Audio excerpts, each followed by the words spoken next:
আগামী 2 তারিখের মধ্যে যারা এনরোলমেন্ট করতে পারবেন, আগামী বুধবার আমাদের ক্যাবিনেটের মিটিং এর পরে আমরা ডিবিটির মাধ্যমে ট্রান্সফার করে দেব। প্রথম কার্যক্ষেত্রে 1 তারিখ থেকেই বেনিফিটেড হবে তারা, জুন মাসের। কিন্তু যেহেতু এনরোলমেন্ট করতে হবে, সেই জন্য আমরা আরো 2 দিন হাতে নিয়ে 3 তারিখে আমরা আপনাদের জানিয়ে দেব। মানে প্রোগ্রাম হবে, যতজন করতে পারবেন। এই কালকে ছুটি আছে, শুক্র থেকে মঙ্গলবারের মধ্যে যতটা এনরোলমেন্ট হবে। তো এটা প্রসেসটা ডেলি চলবে।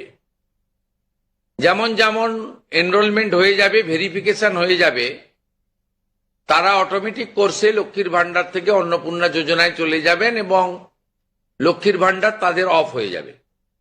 যতক্ষণ না এনরোলমেন্টের প্রক্রিয়া কমপ্লিট হচ্ছে, ততক্ষণ লক্ষ্মীর ভান্ডারের যে সুবিধা তারা পাচ্ছেন, সেই সুবিধা থেকে তারা বঞ্চিত হবেন না।